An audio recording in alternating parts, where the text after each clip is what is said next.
नमस्कार सर। सच सर। क्या नाम है आपका? आदित्य दास। कहाँ से आए हैं सर आप? मैं उत्तराखंड की राजधानी देहरादून कौलागढ़ में मेरा निवास स्थान है। सर, संत रामपाल जी महाराज से नाम दीक्षा कब ली आपने? मैंने 18 नवंबर सन 2012 में गुरुजी से दीक्षा ली, संत रामपाल जी से। सर, संत रामपाल जी महाराज से नाम दीक्षा लेने से पहले आप क्या भक्ति साधनाएं करते थे?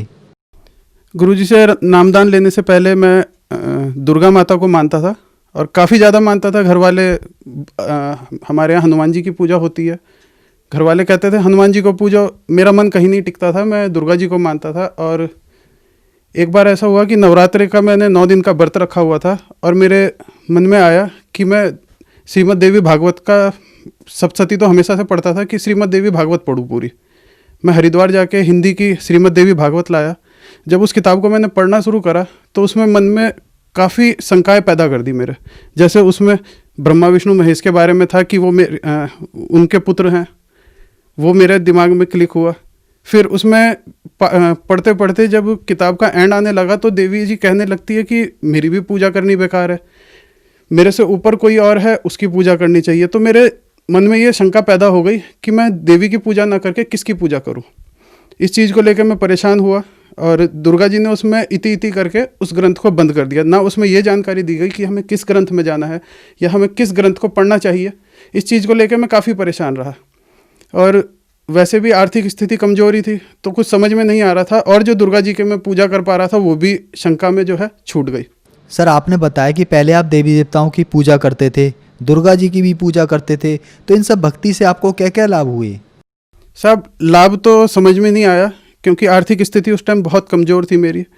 मतलब एक जूता मेरा टूट जाता था तो उसके नीचे 3 बार सोल रिपेयर करवा लेता था मैं। उस टाइम मेरा इलेक्ट्रिकल का काम चल रहा था, इलेक्ट्रिकल मेंटेनेंस का काम करता था मैं। काफ़ी परेशान रहा और दुर्गा जी की पूजा करते करते मैं ये कंफ्यूज हो गया कि किसकी पूजा करूं। मैंने पूजा पाठ सब बंद कर दिया था। फिर मेरी स्थितियां ख़राब थी ही, मुझे लगने लगा मैं पूजा पाठ छोड़ दिया, शायद इस वजह से मेरी स्थिति ख़राब हो रही है। और मैंने दोबारा दुर्गा जी की पूजा करनी शुरू करी। उसी बीच में मेरा इलेक्ट्रिकल का काम जो है वो भी बंद हो गया। मैंने दूध की डेयरी का काम शुरू करा, उसमें भी मेरे को 4-5 लाख का घाटा चले गया। मेरे को जो है पेट में इन्फेक्शन हो गया, काफ़ी ज़्यादा मैं परेशान हो गया। मुझे समझ नहीं आ पा रहा था मैं क्या करूं। तो धीरे धीरे ये परेशानियां बढ़ती चली गई, आर्थिक स्थिति काफ़ी कमज़ोर हो गई। 10-12 लाख का मेरे ऊपर कर्जा आ गया। मैंने इन्फेक्शन के लिए इलाज कराया, 4 साल मेरा इलाज चलता रहा और इलाज के दौरान डॉक्टर ने मुझे वज़न उठाने के लिए बिल्कुल मना कर दिया, बिजली का काम करने के लिए मना कर दिया। स्थिति ये हो गई थी कि ज़रा सा धूल मेरे हाथ पैर को भी टच करती थी तो मेरे को पूरा इन्फेक्शन हो जाता था, बॉडी पे लाल धब्बे पड़ जाते थे। वज़न उठाना बिल्कुल मना कर दिया था जिसके कारण मेरा पूरा काम बंद हो गया था और 4 साल में कर्ज में ही इलाज कराता रहा, कोई फ़ायदा नहीं मिला उससे। पेट में खाना हजम ही नहीं होता था, खाता था पॉटी जाता था, पेट में दर्द रहता था हर वक्त और खून आना शुरू हो गया था। और ऐसे ही पूजा करते रहे हम और पिछले काफ़ी समय से हमारे मम्मी पापा जैसे हनुमान जी को और देवी दुर्गा को मानते आ रहे थे। मगर जब मैं 3 ही साल का था तब से मेरी माता जी जो है बीमार है, अर्थराइटिस थी उन्हें, और इसी भक्ति को करते करते मेरी समझ में नहीं आ रहा था कि इस भक्ति के कारण हो रहा था ये या हमारे अपने पुराने पाप हैं उसके कारण हम लोग इस कष्ट को झेल रहे थे। तो सर, संत रामपाल जी महाराज के बारे में जानकारी आपको कहाँ से मिली? संत रामपाल जी महाराज के बारे में जानकारी मेरे मामा जी के माध्यम से मिली मुझे। मेरे मामा जी का एक दिन फ़ोन आता है मेरे पास। उस दिन मैं घर पे बैठा हुआ था और सोच रहा था क्या करना चाहिए क्योंकि मेरा शरीर किसी काम का नहीं बचा था, चलने फिरने से लाचार हो गया था, काफ़ी मैं कमज़ोर हो गया था बहुत। तो मामा जी का फ़ोन आया कि एक दिन हिसार चलते हैं, सन 2012 की बात है, 17 तारीख की। मैंने कहा हिसार में क्या है? वो कहते हैं हिसार में एक गुरु आए हैं, पूर्ण परमात्मा है, पूर्ण भक्ति देते हैं, उससे बहुत लोगों को लाभ मिला है, मैंने साधना चैनल पे देखा है, आप भी चलो। उस चीज़ को मैंने मना कर दिया। मैंने कहा मैं कई गुरुओं को देख चुका हूँ। मैं एक बार हरदेव सिंह महाराज निरंकारी मिशन सत्संग में गया हुआ था मसूरी, वहाँ मैंने देखा है कि लोग एक दूसरे के पैर छुए जा रहे हैं। मैंने वहाँ कुछ क्वेश्चन करे तो मुझे वहाँ से बाहर निकाल दिया गया। उन्होंने कहा आप हमारे गुरुजी के लिए गलत बोल रहे हैं। मुझे वहाँ भी कोई संतुष्टि नहीं मिली क्योंकि एक व्यक्ति के मन में पूजा पाठ को लेकर सवाल होता है। जब मैंने उनसे वो सवाल करे तो वहाँ पर उनके कुछ लोगों ने मुझे सत्संग से बाहर निकाल दिया। तो मैं मामा जी से कहने लगा कि मैं कई गुरुओं को देख चुका हूँ, सिर्फ पैसे को सब मानते हैं। तो मामा जी ने कहा नहीं, ये गुरु अलग हैं, ये पूर्ण परमात्मा है, एक बार चल मेरे साथ। तो मैं भी पिछले 12 वर्षों से श्री राम शरणम आश्रम से जुड़ा हुआ हूँ, और मेरा 12 साल का एक्सपीरियंस ये कहता है कि ये भक्ति कुछ अलग है। तो मैंने कहा आप इतनी एजेड हो तो मेरे को आपके साथ चलने में कोई आपत्ति नहीं, जब आप इतनी गारंटी ले रहे हो तो मैं चल के एक बार पहले देखूंगा, मेरे कुछ सवाल हैं मैं उसको क्लियर करूंगा। तो फिर मामा जी के कहने पर फिर मैं 17 नवंबर की शाम को हिसार के लिए यहाँ से बस से देहरादून से निकल गए। 18 नवंबर को हम हिसार पहुँचे। मेरे मन में कुछ शंकाएं थी, सबसे पहले मैंने वो शंकाएं अंदर जाते ही क्लियर करी।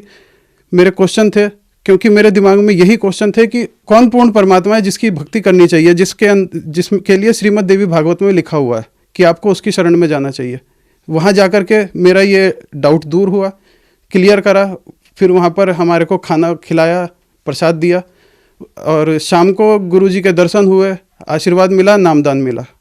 सर, संत रामपाल जी महाराज से नाम दीक्षा लेने से पहले ही आपने ये क्लियर किया कि पूर्ण परमात्मा कौन है, और उसके बाद आपने नाम दीक्षा ली, तो क्या आपको कोई लाभ भी प्राप्त हुए? संत रामपाल जी से दीक्षा लेने के बाद मुझे बहुत से लाभ प्राप्त हुए। जब मैं 18 नवंबर को संत रामपाल जी के पास दीक्षा लेने गया था तो वहाँ मैंने देखा एक दान पात्र है। मेरी अपनी जेब मैंने खंगाली तो सिर्फ 20 रुपया मात्र मेरी जेब में था। मेरे को बड़ी शर्म आई कि मैं 20 रुपये डाल रहा हूँ, मेरा इंसान होने का कोई मतलब वजूद ही नहीं बचा था। फिर भी मैंने चुपचाप से चोरी छुपे, मैंने कहा कोई देख ना ले, मैंने दान पात्र में किसी तरह से 20 रुपया डाला, और मैंने संत रामपाल जी से आशीर्वाद मांगा कि मेरा पूरा काम धंधा सब चौपट हो चुका है, आप मुझे आशीर्वाद दें जिससे मेरा काम अच्छा चले।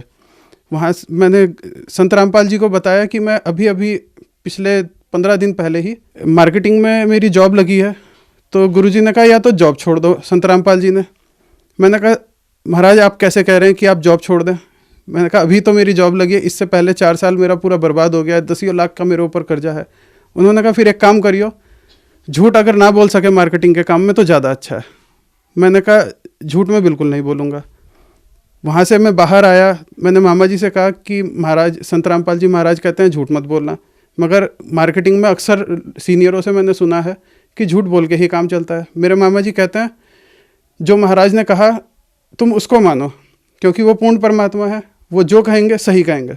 मैंने उनकी आज्ञा को पालन किया। 1 महीने बाद मैं दोबारा गया हूँ, और जिस आदमी ने मात्र 20 रुपये दान करा था और अपना कर्जे में रो रहा था, मेरा 1 महीने का कमीशन जो है 358 रुपये था। 1 महीने बाद मेरी इनकम जो है लगभग 3000 रही। मैंने उसमें से 1000 रुपया गुरुजी के लिए अलग निकाल के रखा। मैंने कहा ये मैं अपने महाराज को देके आऊँगा, उन्हीं के आशीर्वाद से आगे बढ़ा हूँ। मैंने महाराज के हाथ में दिए। मैंने कहा आपके आशीर्वाद से इस बार मेरी तनख्वाह 3000 आई है। गुरुजी ने कहा बेटा चिंता ना करो, ऐसे ही आपकी तरक्की होती जाएगी। 4 महीने बाद हमारी कंपनी में कुछ डाउनफॉल आया। मैंने गुरुजी से प्रार्थना करी कि ये क्या हो गया। गुरुजी कहते हैं डटे रहो, सत्य का साथ मत छोड़ो। मैं लगा रहा। आपको यकीन नहीं आएगा, 3 फरवरी सन 2013 को कंपनी में डाउनफॉल आने के कारण मेरे साथियों की सभी की तनख्वाहें जिनकी 40,000 थी वो 4,000 पे आ गए, और मेरी तनख्वाह 12,000 को क्रॉस कर गई। मैंने गुरुजी को प्रणाम किया, खूब उनके पास गया, फिर उनसे आशीर्वाद लिया। वो कहने लगे बेटा चिंता ना कर, आगे बढ़ता जाएगा। इस तरह से आज मेरी तनख्वाह 40,000 रुपये को पार कर गई है। और जो आदमी जूता बदलने के लिए सोचता था, आज मैंने 4 गाड़ियाँ बदल ली हैं गुरुजी की कृपा से। और 2 मंजिल का हमारा मकान है, और लगभग आज मेरा ही बैंक बैलेंस 6 लाख रुपए हो गया है। जिसके ऊपर 10 लाख का कर्जा था, वो 10 लाख भी मैंने अपना ख़त्म कर दिया। ये सब संत रामपाल जी का ही आशीर्वाद है। जो मेरे पेट में इन्फेक्शन था, गुरुजी से मैंने उसके बारे में भी बताया था। तो गुरुजी ने जब आशीर्वाद दिया, वो इन्फेक्शन बिल्कुल ऐसे ख़त्म होने लगा। वही दवाइयाँ चल रही थी, वही सब चीज़ें थी। 6 महीने के अंदर वो इन्फेक्शन कहाँ गया, मेरा शरीर पनपना शुरू हो गया। वो दवाइयाँ मुझे अमृत की तरह लगने लगी, और 6 महीने के अंदर मेरी सारी ही बीमारियाँ दूर हो गई। मेरे सिर पर एक चोट का निशान था, जिसका डॉक्टर लेजर से ऑपरेशन बताते थे। 80,000 रुपये उसका खर्चा बताते थे। संत रामपाल जी की शरण में आने के बाद वो 10,000 रुपये में मेरा बिल्कुल निशान ठीक हो गया, और वो भी दवाइयों के माध्यम से। ना कोई ऑपरेशन करना पड़ा, ना किसी एक्स्ट्रा बाहर कहीं आना जाना पड़ा, और वो सारी बीमारियां मेरी बहुत दूर चली गई। आज तक मैं बिल्कुल स्वस्थ हूँ, और आज खांसी जुकाम की भी कोई दवाई नहीं खा पा रहा हूँ। पिछले 5 सालों से मैं संत रामपाल जी महाराज से नाम दीक्षा ली हुई है, और पूर्ण भक्ति करता हूँ जो उन्होंने विधि बताई है। सर, संत रामपाल जी महाराज से नाम दीक्षा लेने के बाद आपको आर्थिक और शारीरिक लाभ प्राप्त हुए, तो जो समाज आज आपको सुन रहा है उनको आप क्या संदेश देना चाहेंगे? भगत समाज से यही प्रार्थना करना चाहता हूँ, हाथ जोड़ के विनती है उनसे कि एक बार आप संत रामपाल जी महाराज की शरण में आए और यहाँ आकर जाने। सभी देवी देवता आपके वही रहेंगे, पूर्ण रूप से वो लाभ तब देंगे जब आप पूर्ण परमात्मा की शरण में आएंगे। और आज पूर्ण परमात्मा कबीर साहब के बारे में सभी हमारे ग्रंथ बता रहे हैं। वही डाउट मेरे मन में था कि हमारे सबसे बड़े देवी देवता कौन है जिसकी हमें शरण में जाना चाहिए, जिसके लिए सब कहते हैं सबका मालिक एक, सबका मालिक एक। वो कौन मालिक एक है? आज वो मालिक स्वयं धरती पर संत रामपाल जी के अवतार में आए हुए हैं। जल्दी करिए, समय बहुत कम है। जितना जल्दी करेंगे उतनी अच्छी भक्ति करेंगे, उतना आप आगे बढ़ेंगे। परमात्मा आपको अपनी शरण में लेंगे। बहुत दयालु हैं, अपनी कृपा सदा बनाए रखेंगे। सर, आपने बताया कि आप मार्केटिंग की जॉब करते हैं और संत रामपाल जी ने आपको कहा कि झूठ नहीं बोलना और सत्य पर ही चलना है, लेकिन समाज में देखा गया है कि बिना झूठ के मार्केटिंग की जॉब ज़्यादा दिन तक नहीं चल पाती। पर आपकी तरक्की होती आई है जब से आप संत रामपाल जी महाराज से जुड़े हैं, तो ऐसा कैसे संभव हो सकता है सर? अभी तक हम लोग ये मानते थे कि जो भी काम कर रहे हैं हम कर रहे हैं। संत रामपाल जी के पास आने के बाद जो संत रामपाल जी ने मंत्र दिए, उन मंत्रों वेद अनुसार वो मंत्र हैं, हमारे ग्रंथों के अनुसार वो मंत्र हैं। उन मंत्रों के आधार पे हमने भक्ति करी। उस भक्ति का ये लाभ मिला कि मैं किसी व्यक्ति को कोई बात सच बता देता था, जिससे लोग, हमारी कंपनी के और लोग सोचते थे, मेरे साथी कार्यकर्ता, कि इस बात को बताने से हो सकता है कस्टमर हमारा टूट जाएगा। मगर जब मैं वो बात कस्टमर के सामने बिल्कुल सच्चाई के साथ रखता था, बिल्कुल सही बातें बताता था, तो वो एक तरीके से ऐसा होता है जैसे पूर्ण परमात्मा ही मेरे लिए काम कर रहे हैं। वो व्यक्ति मेरे को कोई जवाब नहीं देता था, बल्कि मेरी बात पे एग्री हो जाता था और मेरे पास काम और ज़्यादा बढ़ जाता था। तो पूर्ण परमात्मा ही मेरे लिए काम कर रहे थे, मैं तो सिर्फ अपनी भक्ति नियम से कर रहा था। सर, संत रामपाल जी महाराज से नाम दीक्षा लेने के बाद आपको बहुत से लाभ प्राप्त हुए, तो जो श्रद्धालु संत रामपाल जी महाराज से नाम दीक्षा लेना चाहे वो कैसे नाम दीक्षा ले सकता है? संत रामपाल जी महाराज से नाम दीक्षा लेने का बहुत ही आसान तरीका है। कई चैनलों पर संत रामपाल जी महाराज के सत्संग चल रहे हैं। उन सत्संग के दौरान नीचे एक पट्टी चलती है जिस पर नंबर आते हैं। उस नंबर को आप नोट करें, उस नंबर पे बात करें। उस नंबर पे बात करके आपको आपके पास के कोई भी नामदान सेंटर के बारे में बता दिया जाएगा। वहाँ जाकर आप नामदान लेकर के पूर्ण रूप से भक्ति कर सकते हैं। सर, संत रामपाल जी महाराज आज जेल में है और लोगों का ये कहना है कि संत रामपाल जी महाराज अब जेल से बाहर नहीं आएंगे, आपका क्या कहना है? सर, ये तो लोगों की अपनी सोच है कि वो बाहर आएंगे या नहीं आएंगे। परमात्मा अपनी लीला करते रहते हैं।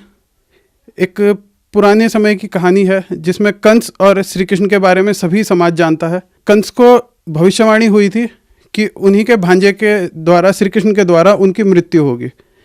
कंस ने खूब नहीं चाहा कि कृष्ण पैदा हो या बचे। उन्होंने अपने साम्राज्य के सभी बच्चों को मरवा दिया।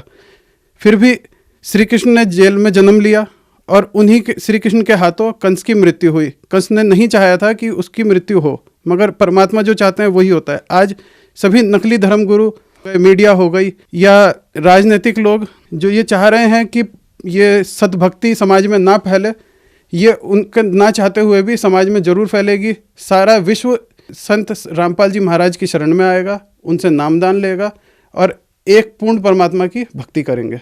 ये बातें कई भविष्यवाणियों में बताई गई हैं, कई भविष्यवक्ताओं ने जानकारी दी है और आज वो सभी भविष्यवाणियाँ संत रामपाल जी महाराज पर पूर्ण रूप से पूरी हो रही है। और आपके देखते देखते ये पूरा समाज संत रामपाल जी महाराज की शरण में आएगा और पूर्ण परमात्मा कबीर साहब की भक्ति करेगा।